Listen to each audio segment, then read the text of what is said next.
everyone. Welcome to our session, Empowering Neurodivergent Employees with Copilot. My name's Angela Byers, a Microsoft 365 Copilot product marketing leader, a member of our disability employee resource group in marketing, and a people leader passionate about making the best place for every team member to work. Over the next 45 minutes, I'd like to first talk to you about the imperative and opportunity of leveraging Copilot to help create equity for neurodivergent individuals in the workplace. I'm also going to introduce Microsoft's inclusive product building and design.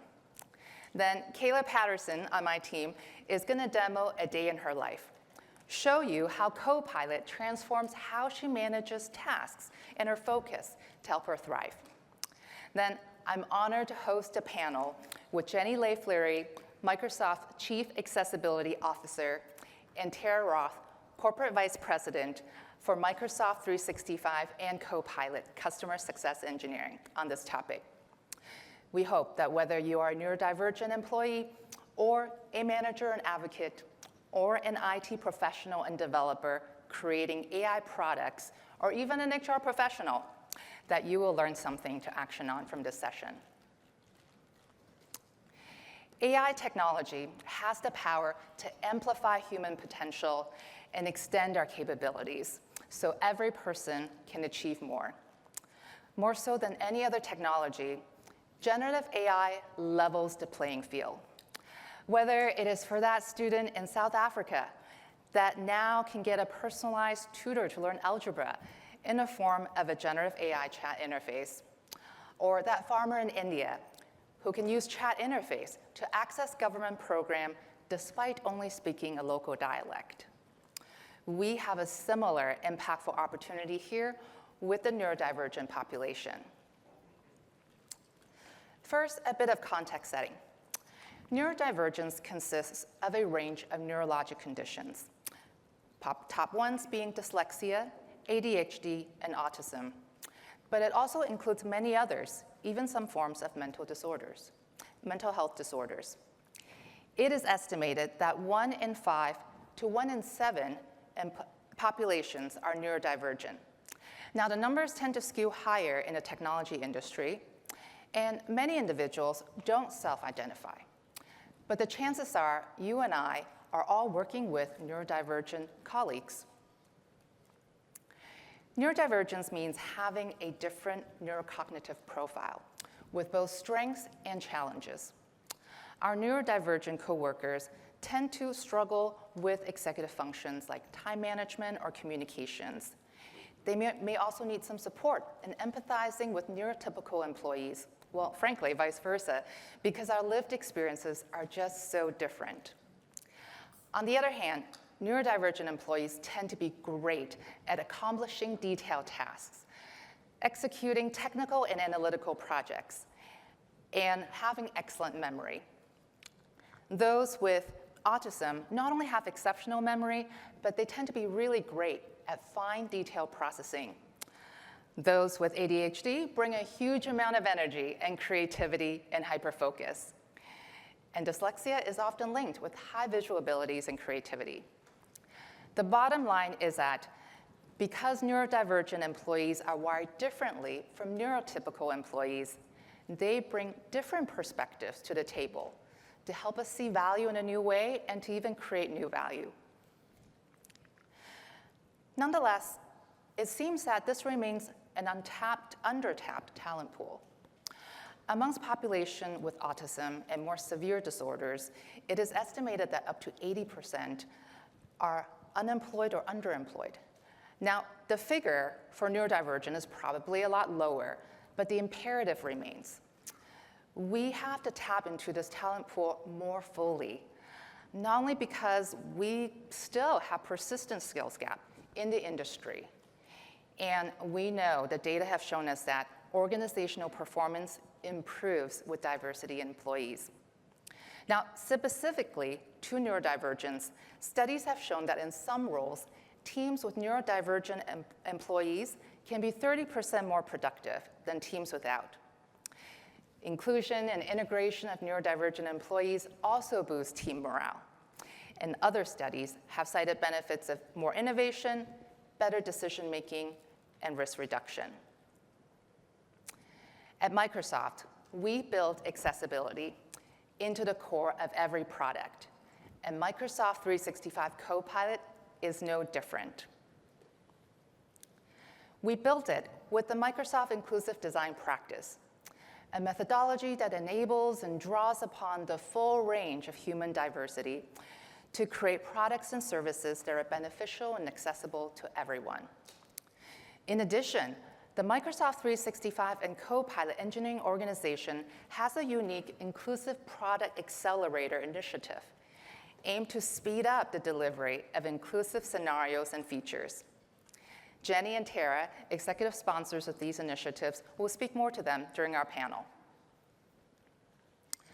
What excites me even more is that Microsoft 365 Copilot, as a tool in itself, meets every neurodivergent person where they're at. This is a quote from our colleague Christina, who I think it's online answering questions. We've seen and heard similar sentiments amongst the broader ND community.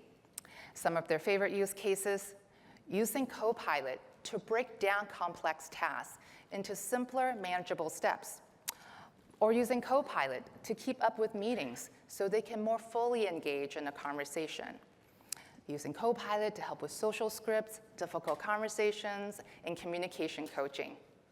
Some even love to just dump their ideas and thoughts into Copilot, who can then organize their thoughts and prioritize their ideas for them.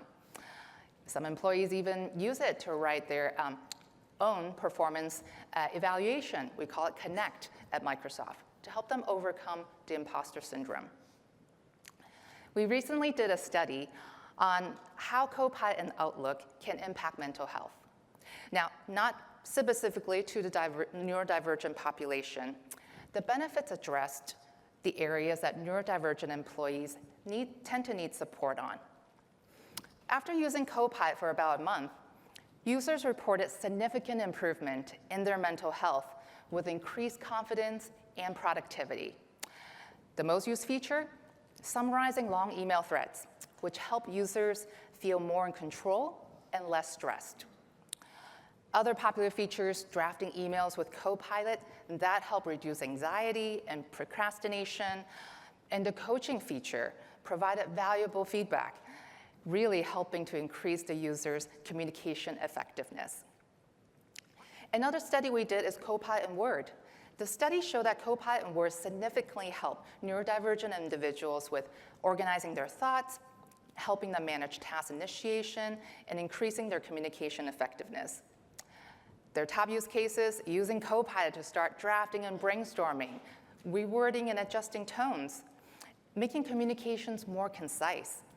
And I love this one: using Copilot to ask questions of the intentions and actions from a document.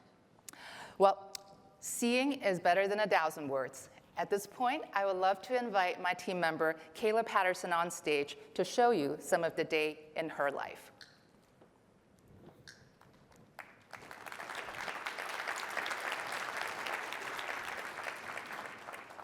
Hey, 𝗬𝗲, here you go. Yeah.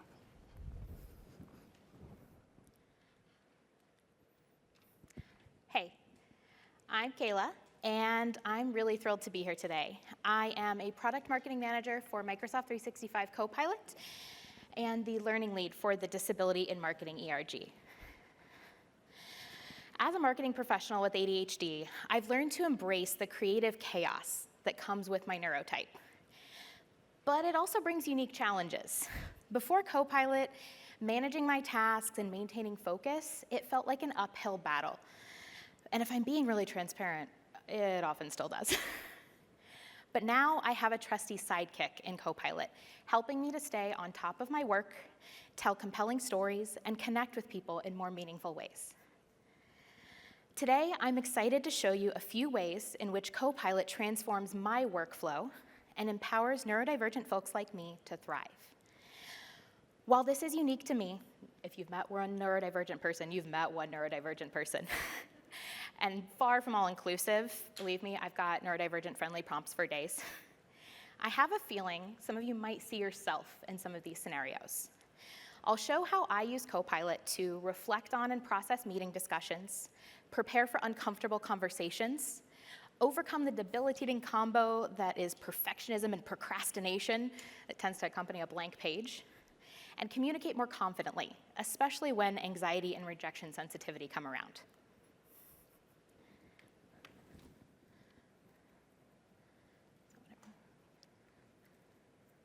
We'll start with everyone's favorite part of the workday, meetings, right?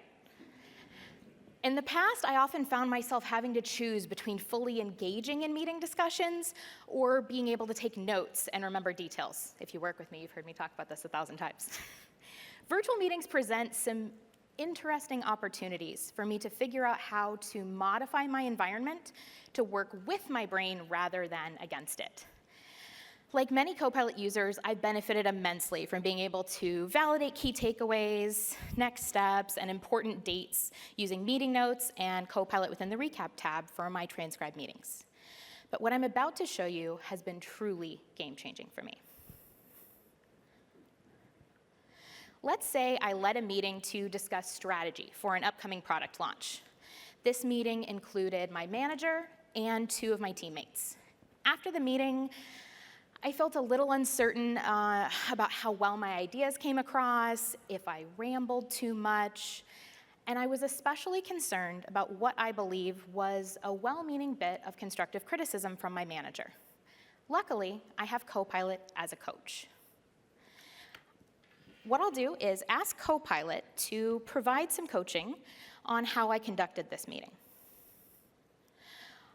I'll let it know that I'm a product marketing manager and the marketing project lead for the product launch. My goal was to clearly communicate a progress update and field any questions or concerns from my collaborators.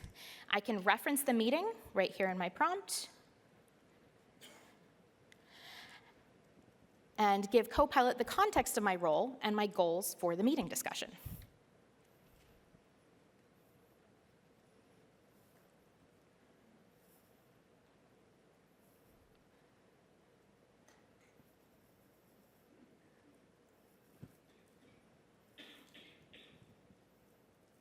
Give Copilot just a moment here. This is how you know it's a real live demo.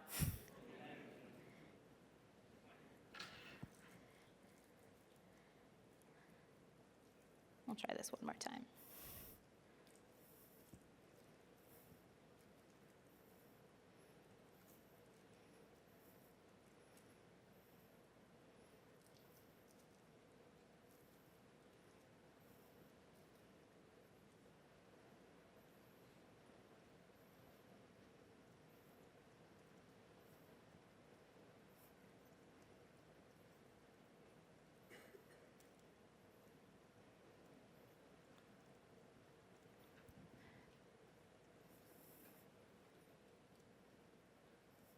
There we go. Thank you, Copilot. See, I knew you could do it.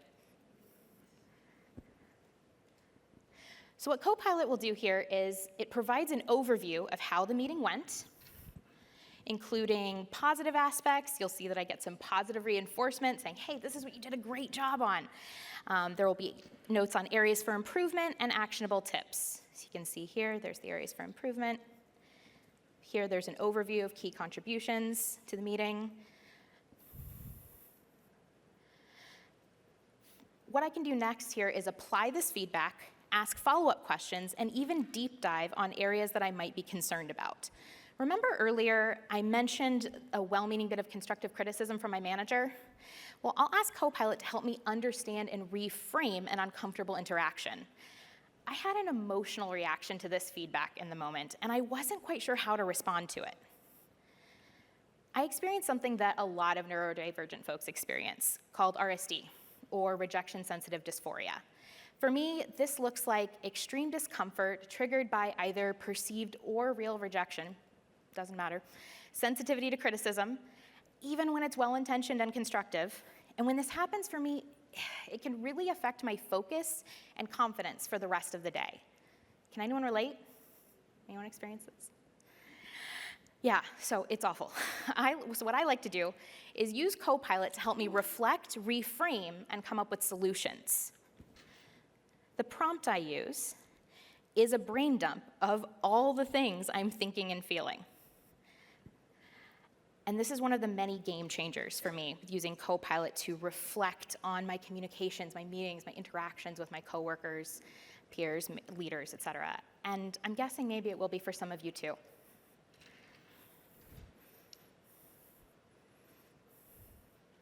We'll give it just a moment to finish processing there. So Copilot does a really great job of first reassuring me and giving an objective interpretation of this interaction that I had with my manager. It even gives me tips for our next one-on-one and an example conversation for our next meeting.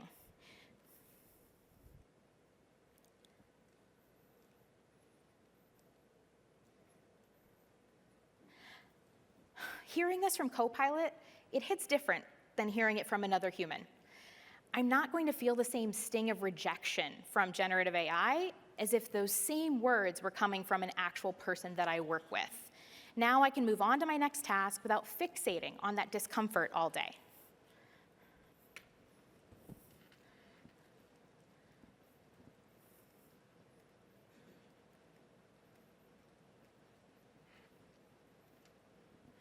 One of my to-dos that Copilot called out in the meeting recap was to email a colleague for help generating a report.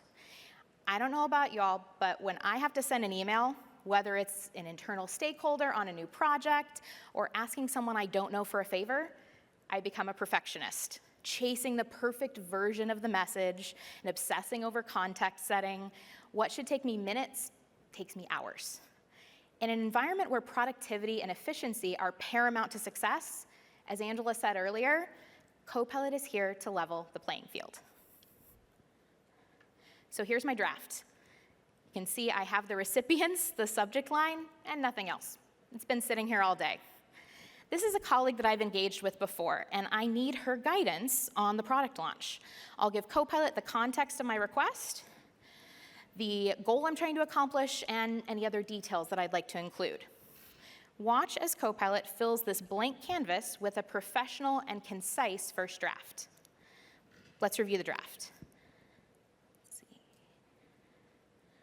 I've heard wonderful things about your expertise using the customer engagement and analytics dashboard. I'm reaching out to seek your guidance. I would greatly appreciate any advice and tips you can provide. The tone of this feels a little too formal for me, so I'm going to ask Copilot to make it sound more casual. Take a look. This tone here feels a little bit more like authentically the way that I speak. So we'll keep this one. The email's ready to send, and I've slayed the procrastination dragon for the day.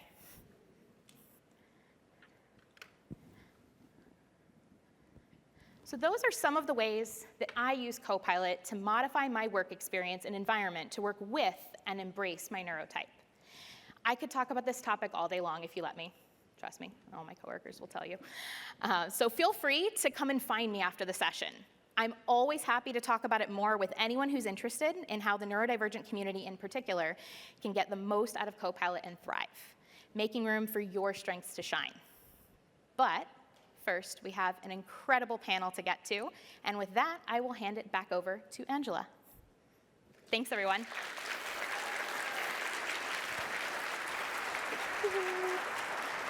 Thank you so much, Kayla. I would like to invite two of the leading experts in the company, really in the industry, to talk about the challenges and opportunities of creating products that are designed to meet the full range and broad spectrum of neurodiversity, and talk about how to leverage Copilot for inclusion. So join me in welcoming Tara Roth, Corporate Vice President of Microsoft 365, Copilot and Customer Success Engineering, and Jenny Lay-Flurrie, Microsoft Chief Accessibility Officer. And I'm going to grab them some water, because we need that. Here you go. Thank you. Perfect. You in the middle. Well, first, let's get started. Could you introduce what you and your organization do? And Jenny, we'll start with you. Absolutely. Hi there, Jenny Lay-Flurrie. I'm the Chief Accessibility Officer, and I sit in a division called Corporate External Legal Affairs, which is actually a quite small division in the company that focuses on things like accessibility and sustainability, privacy. And what I do is help to drive accessibility across the company with the help of many, many humans. And that is accessibility of our buildings, data centers, and about 5,800 products, websites, and tools. So yes, it's a fantastic, fun job. That's amazing. Tara? Yes, and I really enjoy being able to partner with Jenny. I lead an engineering team in the Microsoft 365 organization, and we are responsible for building features for both Microsoft 365, the suite of products, as well as the Microsoft 365 Copilot experience. So, for example, my team builds the admin center, which hopefully many of you got to see in the demos earlier today. Yeah. It's fantastic to have you both here. Yeah. So first question, tell us more in your own words why neurodivergence or neurodiversity is important to you, to Microsoft, and to the leaders sitting out there in the audience. Jenny, let's start with you. So I think there's always a work answer here, and there's a personal answer when it comes to neurodiversity, which is a relatively new term. And it's an umbrella term, as we've heard, for many different types of disability. Most of them are non-apparent. I'm a person with a disability. I'm deaf and disabled. My interpreter, Mary, is here using American Sign Language. I'm a mom. I'm a mom of 4. 2 of them are very miffed at me right now back in Seattle because the power is out. Yeah. And they cannot get internet and life has ended. So autism, ADD, ADHD is a part of my everyday.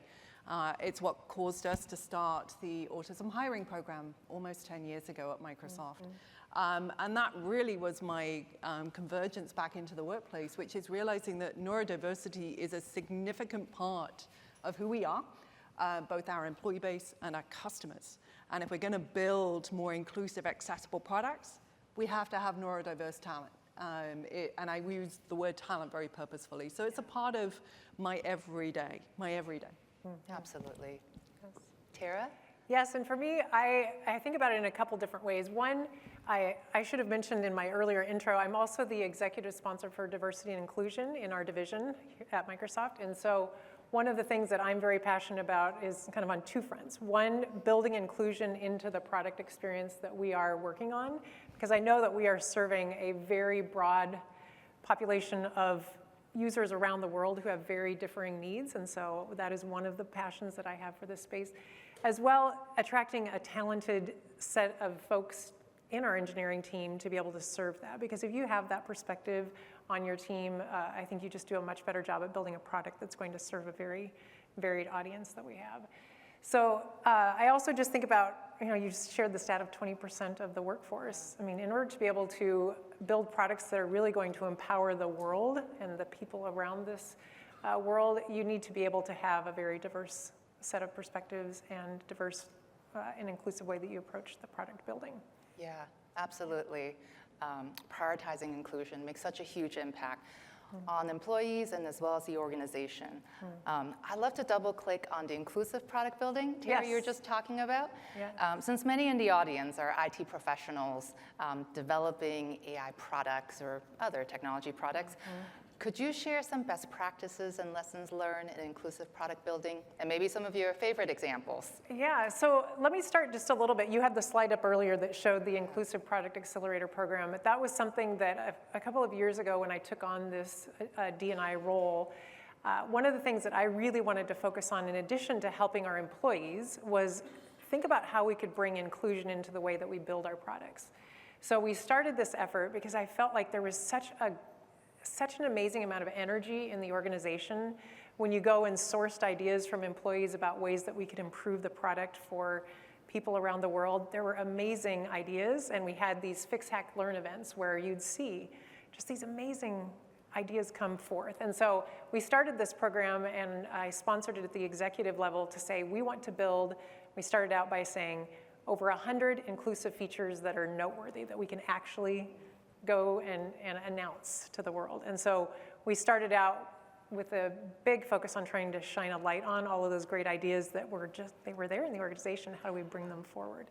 So that IPA program has been underway now for a couple of years. And one of the things that I have been impressed with is When you go and source these ideas from the different employee resource groups, you take like our Hispanic Latino group, or you take African American Black, or the diversity group, or sorry, the neurodivergent group, you oftentimes find an idea that you can solve for one group and then extend it, and it helps so many others when you start to really think through the scenarios. And so we've had features like Dictate. Dictate was not something that started, it's been used for way more scenarios than it started out as. It started out as helping folks who couldn't use the typical ways of interacting with the computer, like entering on the keyboard and using the mouse. And that feature has now become popular for folks that feel more comfortable just dumping their ideas in with their voice and having Copilot help then structure that. And so it's just amazing to think about the features like Dictate that have been solved for one, but it applies to so many more. Cameo in PowerPoint is another example of that came as a part of that exciting effort. So. Those are wonderful examples. I love those features as well. They're just so helpful for everyone, really. Yeah. Yeah. And Jenny, you have an even broader purview outside of Microsoft 365. What are some examples you would like to share? Well, I think maybe the red thread between us is just the importance of having neurodiverse talent in a safe and productive environment, and all across disability. I mean, we have to broaden it and remember that disability doesn't come in one shape or form. There's mobility, deaf, blind, complex disabilities, and most people acquire disability through their working career, through accident and injury, or through their kids. My kid got diagnosed, and then that epiphany of, oh, is that me too? That's happening. But as you bring that talent and expertise in, you start to see a lot more profound use cases. So, hand raise. Who uses hand raise? In meetings? Me, all the time. Designed by a neurodiverse engineer. Why? Wow. Didn't know how to socially interrupt a conversation. Who uses immersive reader? Anyone heard of immersive reader? That was a hackathon project focused on dyslexia, which is part of the neurodiverse umbrella, to help particularly kids to be able to read more easily. It actually helps reading rates by 10%. That's now in Minecraft. It's in every part of Office, and it's littered into Edge and anywhere we can, because we know that it's really a profound use case. So I think the more and more that we continue to innovate and we empower our talent, we bring it in, and then we really listen to that feedback, and we listen to every community we have. I think we're going to continue to see more and more of these features just becoming part of our feature. These are all free. It's just part of the products, just sitting as available and discoverable as we can make them. Yeah. I want to just pile on there, because it has been so amazing, this powerful voice from our employees. We call them employee resource groups at Microsoft, but that has been one of the ways we've been able to tap into all of this talent across the company. Even if they don't work on Microsoft 365, we've been able to get ideas for features from across the company, because these employee resource groups are so passionate about helping, and they have such empathy for what makes it difficult to use the products as they currently stand. And so they're very excited to help us, and they give us a lot of great innovative ideas, and even in some cases help build it with these hackathons. We have hackathons at Microsoft, and it's just been wonderful as a way to tap into the talent across the company to help. Yeah. I learned something new about the hand raise feature. There you go. As an introvert, I will say that's a lifesaver for me. I used to get so much feedback about, well, why don't you speak up more? But now I can use that hand raise feature to orderly get myself heard. And I think it's also created this better listening culture in meetings. We speak one at a time. But I think that's also kind of another sort of general theme with accessibility as a whole, is that we create these features out of need, right? An individual wanted to know when was socially appropriate to interrupt a conversation and put some order and rhyme and reason behind it. That actually is amazing for me as a deaf person, because I genuinely lag about a second behind with interpreting or captioning. But isn't it great for everyone? It's kind of the same principle as like talking books. Talking books were created a long time ago. Great for the blind, designed for the blind. And we're all using Audible. So and other products exist. But I think it's that general principle, design for one, extend to many. Absolutely, absolutely.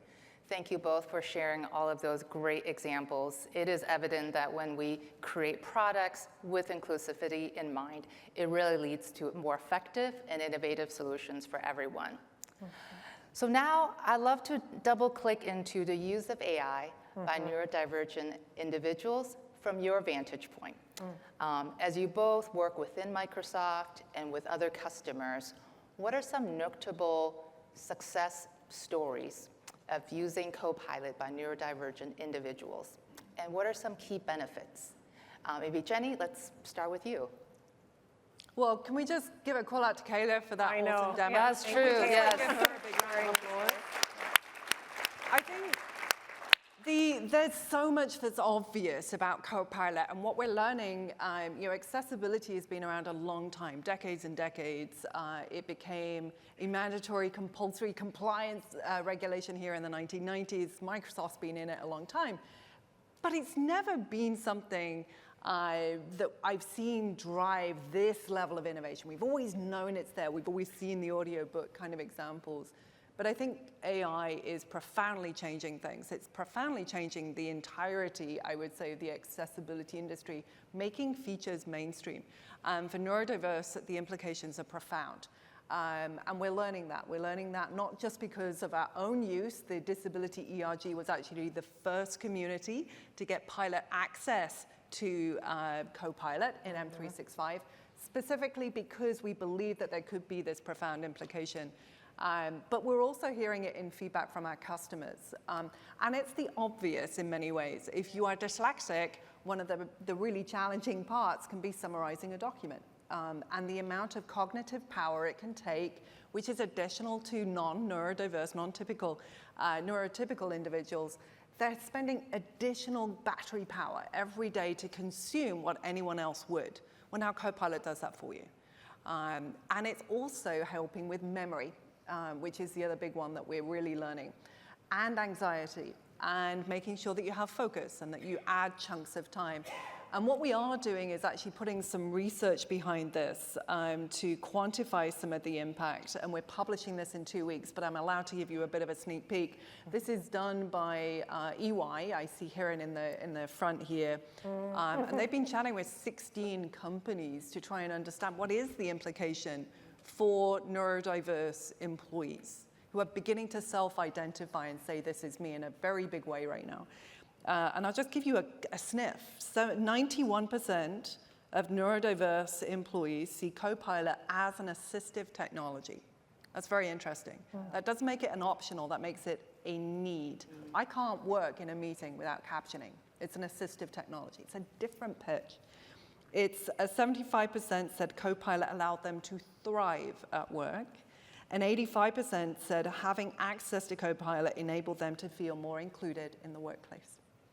So I think there's some that's very obvious, but I think we're going to learn a lot more I couldn't remember those numbers, sorry, my phone had to come up with me. But I think we're going to learn a lot more, and I'll be really fascinated what you learn as you roll Copilot out. But it's becoming an essential. That is so powerful, the statistics, yeah. Tara, what are some? Well, Jenny, I want to build on your Yes. dyslexia example. I've got a corporate vice president that I'm a peer with in the Microsoft 365 team. I've watched him work over the years, and he's got dyslexia. And one of the things that he talks about with Copilot that's been really helpful is this summarization. So he said what he used to do was he would scan the long documents for pictures and try and just get as much as he could out of the pictures in the document. And he said now with Copilot, what he does is he will use the summarization that comes back in Word, and he will also then use Copilot to ask questions of the document. Perfect. So rather than just reading the summary, he uses it more like a Q&A tool to go back and forth and ask his questions. So that's one personal example for me. And then a second one would be somebody on my team was telling me about her son and how he's been interviewing for jobs, and one of the things that she's been trying to work with him on is as he writes responses back to these companies, he starts every paragraph with the word I. And she said, it's just really hard not to do that. And so what she does is she helped to show him in Copilot how Copilot can rewrite that paragraph without the use of I to start every single sentence. And she said it's just been amazing to help the writing capabilities for her son. And so it warms my heart, it warms my heart to hear these stories because you know that it's just helping people to do things that they maybe weren't able to do as quickly or as productively in the past. And so it's just been awesome to see these stories. I remember early on too, 𝗬𝗲 got a very impassionate email from somebody that was just so thankful that they had discovered Copilot. And so yeah, very, very moving. Yes, we get a lot of those mails and a lot of those stories. I think that's, it's a very real thing. I launched a mandatory training on accessibility last week. Just last week. These guys have all had the mail, which by the way is terrifying to send a mail to 230,000 people saying, please take my mandatory training, don't hurt me. Because everyone who loves mandatory training. Yeah.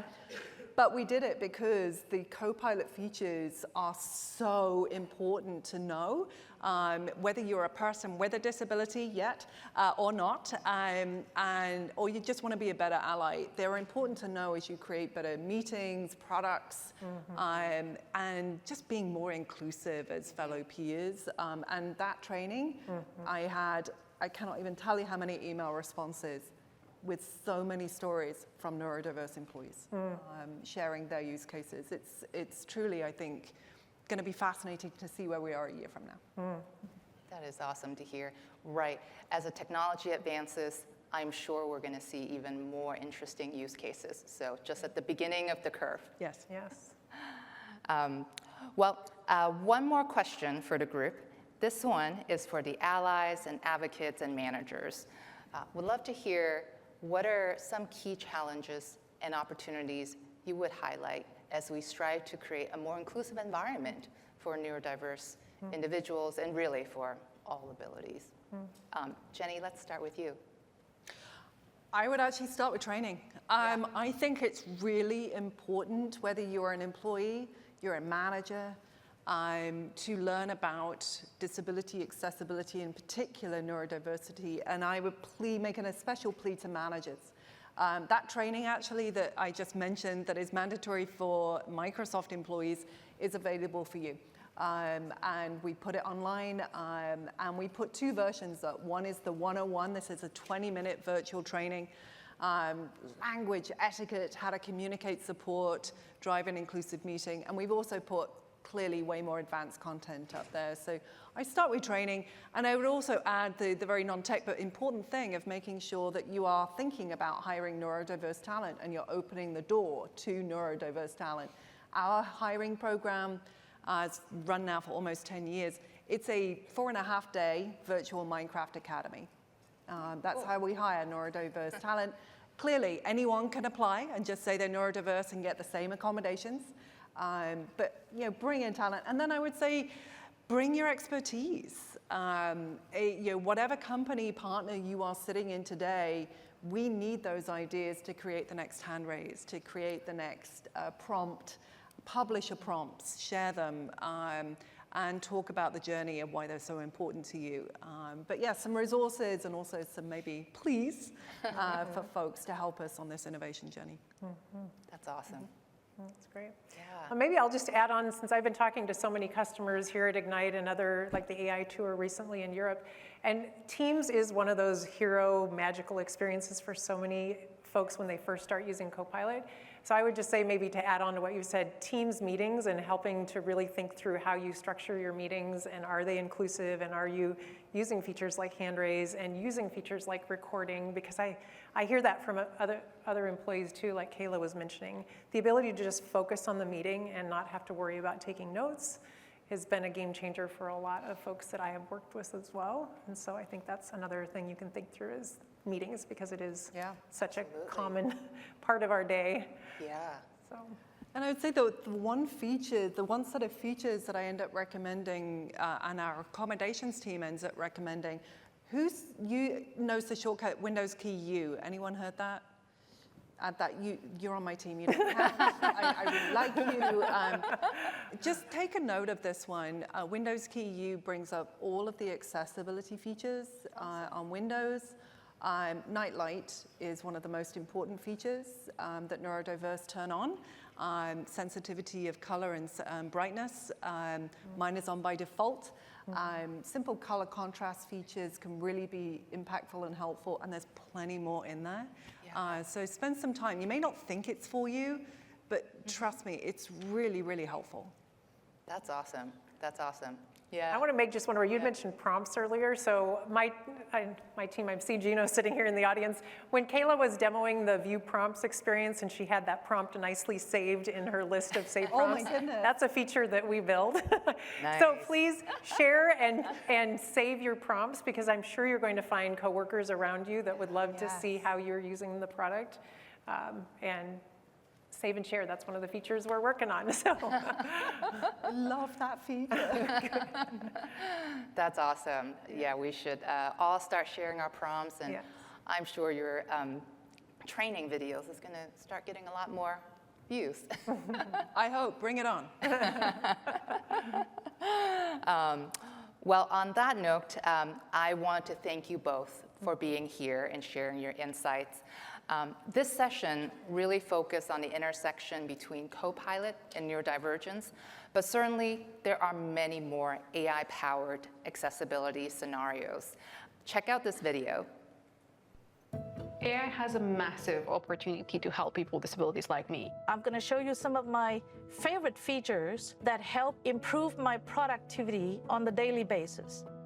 And I'll just go into Copilot and say, summarize this email. I'm able to really use my voice through the microphone and voice access that's built into Copilot. I say, tell me the changes in accessibility for the past month. I'm going to launch Word. Describe what you'd like to write, including notes or an outline, and Copilot can generate a draft to help you get started. In this case, I'm going to ask it to write about the history of computer science. History of computer science. Generate. Skip draft with Copilot. One of the things that is challenging when you have dyslexia is writing. So to help with that, I will ask Copilot to write a draft email. I'm going to ask it to still keep my tone because I want it to sound like me, and I want it to be short, asking Mary to do a pre-read of the document. And it's now generating a template email, which is short and sweet, which is a brilliant productivity enhancement for me. When I think about generative AI, I think about things that I've done in my 20+ year career in accessibility that we've not been able to do before now. And some of these things are literally life-changing. This process without Copilot usually takes an hour, but this took 3 minutes. It's important to give me the time back to work on the things that I love. And generative AI does that. If you want to make AI more accessible and better for you, use it and provide feedback. I'm excited about the possibility that it will help bridge the disability divide. To learn more, here are some key resources. Right, hand of applause. Bring it on. Bring it on. Here are some resources for you to learn more, whether it is to learn more about how you can make more use of Copilot, as well as deepen your understanding into neurodiversity and accessibility, and definitely Jenny's training, or to learn more about how to design or build products more inclusively. On that note, that's a wrap. Thank you, everybody, for attending today. Thank you.